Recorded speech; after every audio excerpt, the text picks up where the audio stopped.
আসসালামু আলাইকুম। ওয়ালাইকুম আসসালাম রহমতুল্লাহ বারাকাতুহু। কাকার নামটা যেন কি? মোহাম্মদ আবুল কালাম আজাদ, কাকার বাসাটা যেন কোন জায়গায়? হাউলভাঙ্গা মোড়। আচ্ছা। কাকার যেন কি সমস্যা ছিল? মেলায় ব্যথা ছিল, এই ওষুধ মালিশ কারণে আর এই জিব্বা পাউডার খাওয়ানে আরেকটা দেখে দিয়ে আরোগ্য হয়েছে। আচ্ছা, কতদিন যাবত আমাদের ওষুধটা খাইতেছেন? আজ 15-20 দিন। আচ্ছা, আমাদের চিকিৎসাটা আপনার কাছে আলহামদুলিল্লাহ ভালো মনে হয়েছে না? ভালো হয়েছে যে তো নিতে আচ্ছা। আপনি যেন এই ওষুধের খোঁজটা পাইছিলেন কোথায়? ওই পুলিশে আমার এক বিআইটার কাছ থেকে সে খায়া কি ভালো হয়েছে? ভালো হয়েছে, এই নিবেন দেওয়া হয়েছে, এই জন্য নিচ্ছি। আচ্ছা, নিয়ে খায়া দেখলেন যে না তার কথা ঠিক আছে। হ্যাঁ, ঠিক আছে।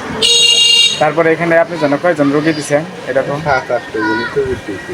আচ্ছা, তারা মোটামুটি ভালো রেজাল্ট পাইতেছে না? ভালোই ভালো। আচ্ছা।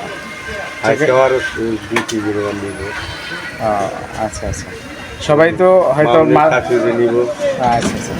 সবাই তো দেখা যায় যে হয় মাজা ব্যথায়, না হলে ঘাড়ে পিঠে ব্যথা অথবা হাঁটু ব্যথা, এগুলা ব্যথার জন্যই এটা মালিশ করতেছে এবং পাউডারটা খাইতেছে। পাউডারটা একটু উপর করে দেখান তো।